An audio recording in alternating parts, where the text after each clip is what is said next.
Welcome to the Run It Studios podcast, talking about running things, literally and metaphorically, with resilience, mindset, and culture in motion. Welcome back to the Run Radio podcast, Run It Studios. Is glad to have Mindy with the Victory Mission. Welcome. How are you today? I'm doing really well. Thank you so much for taking the time to chat. I'm excited for our conversation. Well, I know a lot of times you hear Victory Mission and it just kind of feels like one of those nonprofits that it's a given, it's there. But it's been around for a while and you do a lot of things. So tell me how it all started and what you guys are doing right now. Yeah, absolutely. So Victory, this is our 50th year as an organization, which we're really excited about. Yeah. Really Victory today, what that looks like is we're walking with people who are maybe experiencing poverty. We're reaching them and we're walking with them and helping them become more independent. We want to help them put all the tools in their tool belt so that they can really thrive in our community. When I think back to the beginning of where we started, it all started with a couple. Their names were Everett and Esther, and they were a retired pastor duo who honestly had no ties to Springfield whatsoever, but they just had this place on their heart and they decided to up and move here. And they began serving coffee and sandwiches out of their station wagon and just building relationships with people and making sure that they knew that they were loved. That evolved over time, and they eventually opened a shelter and kind of a community center in Springfield. And it's fascinating to me because that couple never drew a paycheck or anything. It was just what they did in their retirement. And it has evolved into a 50-year legacy in Victory Mission today. I'm just floored that I get to play a small role in this big vision from a couple that they didn't even know what They it would just become. planted the seed and then it's just blossomed into so many great things and things that you guys do and offer for the community. So tell me about those. Definitely. So, really, I think it all boils down to relationship. Yeah. And we have a common phrase at Victory that no life is beyond repair. Yeah. And I think that there's a lot of folks that unfortunately maybe they don't believe that for themselves. And I think you or I, and probably a lot of people that are listening to this podcast, would actually kind of go up in arms and go, oh my goodness, absolutely. Yeah. No life is beyond repair. Everybody deserves an opportunity to have a second chance or to build something really beautiful for themselves. But I think it can be really nuanced in that a lot of people maybe don't believe that for themselves. And so I think that really all boils down to relationship. And when I think about the best mentors that I've had in my life, it's been the folks that have met with me and maybe seen something in myself and helped draw that out of me. Self-awareness is key, I think, but we really all have something to offer. And I love that there's a kind of a buzz phrase of asset-based community development. And I love that Springfield is a community that embraces that. And really what that means is you have something really valuable, and Springfield as a community needs that. We need you to be our neighbors. We need you to be our friends. We need you to work with us and be our coworkers. We need you to show up and be engaged parents so that when our kids are in school together, they have great friendships and healthy relationships. And like we need our friends in our community to come be part of the community. And we know that they actually have a lot to offer. And so everything we do stems from that. Practically, what that looks like is we're probably most well known for our shelter. We operate the largest shelter for men in all of Southwest Missouri. We're actually in the middle of building a new shelter, which will be ready in, I would say, mid 2027. And it's actually going to get to grow about 30% more and be a 160 bed shelter. And so that breaks out into 3 different programs. So we have an emergency shelter. So think somebody who has no money, no resources, really truly needs a roof over their head tonight. We'll offer that man a 30-day stay with us. And while they're with us, we're going to help make sure they get plugged into some classes. We're especially going to focus on that workforce development piece. We do kind of a week-long training program to kind of fast track somebody. We work on the soft skills and resume building and things like that. But then we also get to, by the end of that, they're meeting with employers that maybe are going to be willing to take a chance on them, and interview them. And maybe they say after their mock interview, hey, do you want to show up on Monday and we can have a conversation for real? But also maybe it just gives them a few reps so that they feel confident when they do go out and start interviewing. So that's the emergency shelter. And then our transitional shelter is maybe for those that do have an income. Maybe that is a fixed income, or maybe they, just have part-time work already and their situation has changed, or they need an opportunity to have a soft place to land while they save.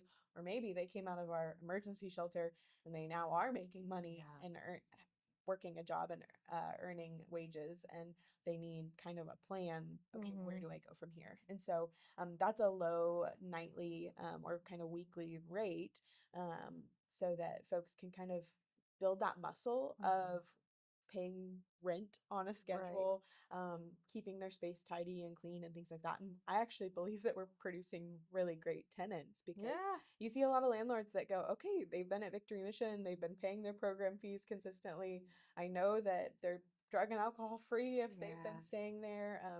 And I know that they have some expectations and they're keeping their space nice. And so it's easier to take a chance on that person. And so that's kind of another avenue that we help folks in. And then we have what we call our restoration program, which is a long-term discipleship program, 12 to 18 months of someone's life. I tend to call our other two programs, our emergency and transitional shelter, kind of the a la carte plan, because you kind of come cafeteria style. You pick and choose where you want to go and what you want to work on. The restoration program is the entire, you get the appetizer, the entree, the drink, the dessert, like no stone unturned. You're building an entire new foundation for your life, and really microscopically looking at every part of your life and stair stepping back into independence. And so that we offer for men, and we also offer for women, which that is maybe newer information in our community. We've had our women's program since 2021.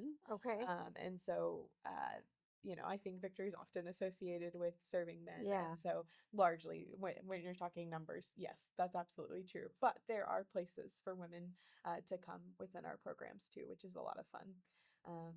But maybe my most favorite thing that we get to do at Victory is workforce development. Tell me about that. Yeah, I would love to. So we operate several small businesses as Victory Mission.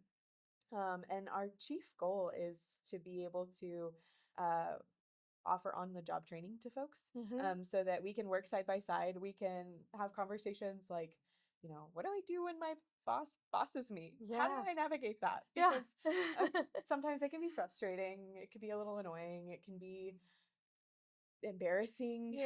There's lots of emotions that come with that. So how do I navigate that? And then we can just help them work on those soft skills and some really practical skills. So we have a handful of small businesses right now. We do mattress recycling. So if you recycle a mattress within the city of Springfield, you pay a $20 fee. The city actually hires Victory Mission to take apart your mattress so it doesn't go to the landfill. And so that's one way that we're training our men. We do some textile recycling, clothes that are at the end of their life cycle. There's a lot of local thrift stores that the next stop would be the landfill. Well, they bring it to Victory. We, of course, use what we can, but we want to recycle the rest, and that's a fun outlet for us to train folks. And one of my favorites is for women, we have Equip Coffee, which is a coffee business. Spoiler, it's not about the coffee at all. It's a small business that's really flexible. And so one of my favorite stories, actually our most recent coffee intern, her name is Cassie. And we got to work together. She had great work history. She had come to us from prison, but prior to that, she's incredibly bubbly. She's easy to get along with.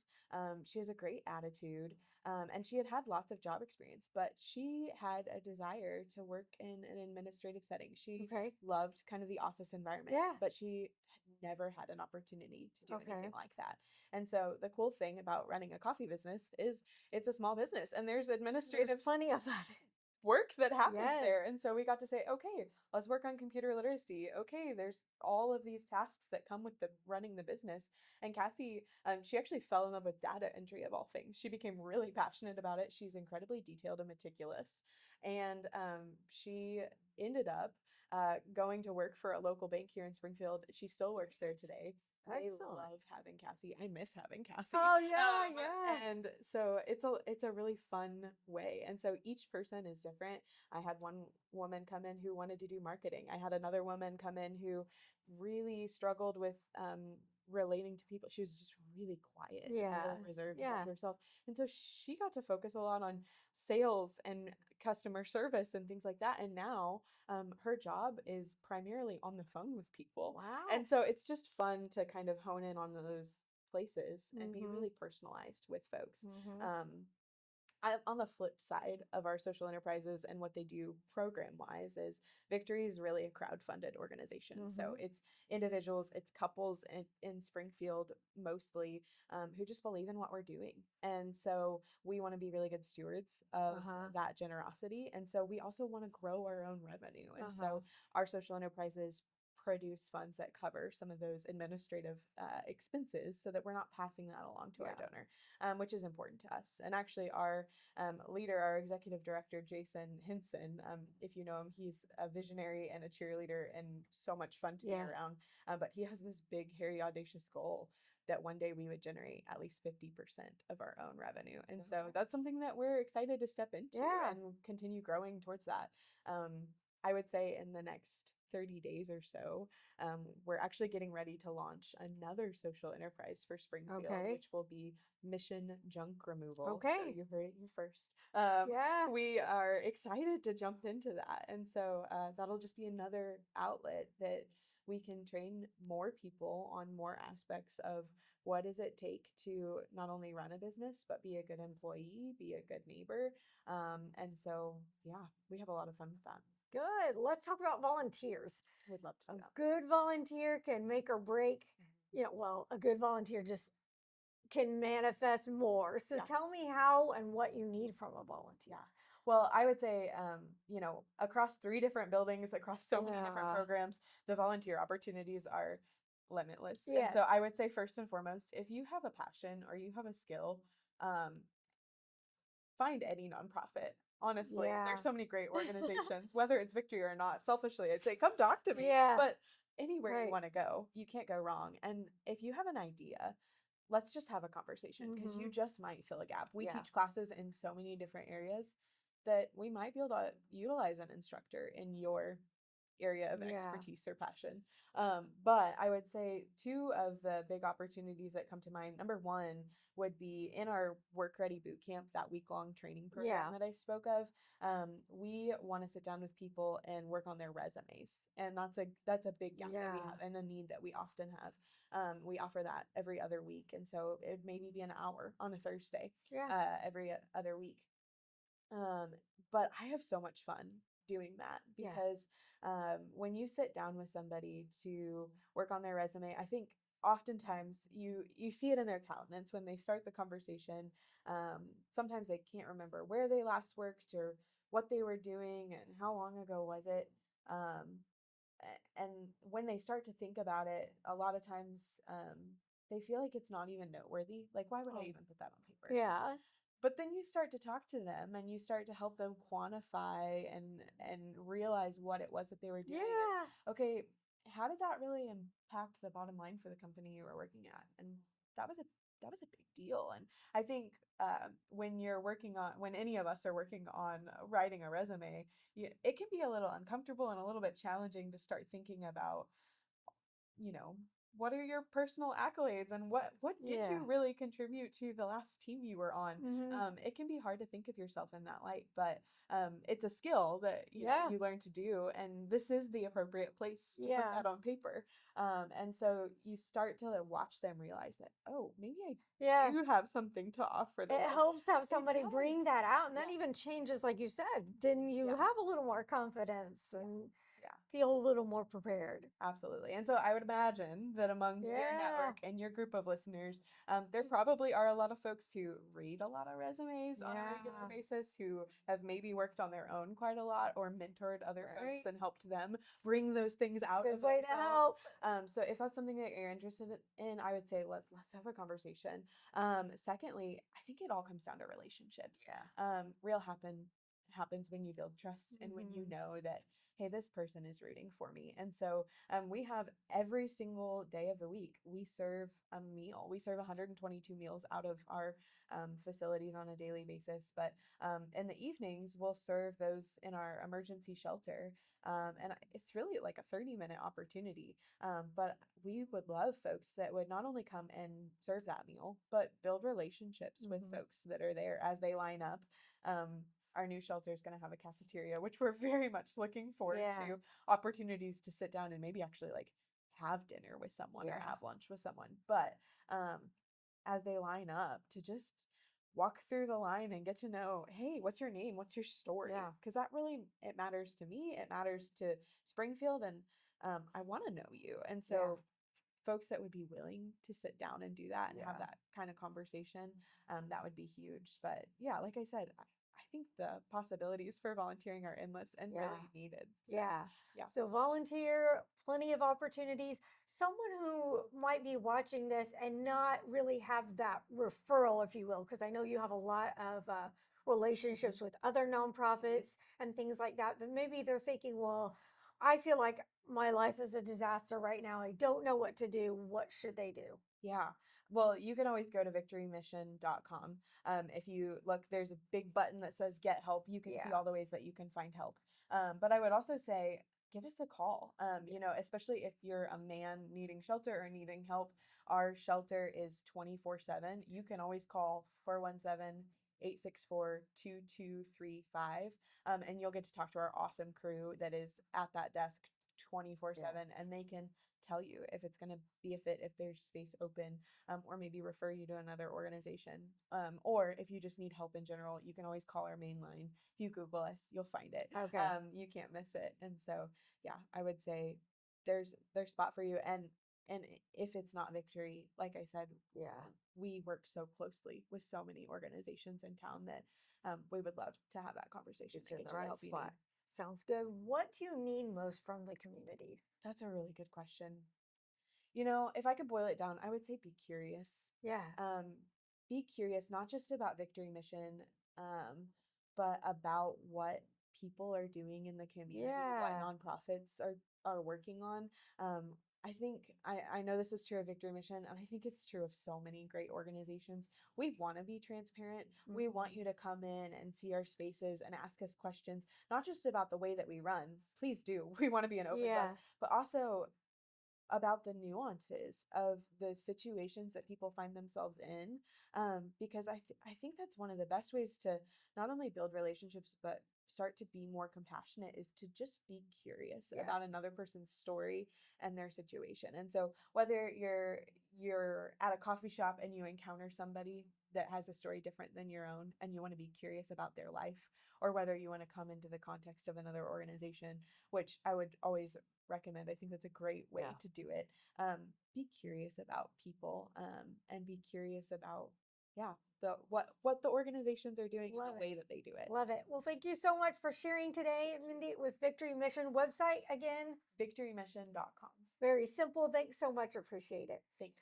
Thank you to the Daily Blend for letting us come in here and have this conversation, and Melanie Sutton, our community impact partner. You can find out more anytime at runitstudios.com. We'll see you next time.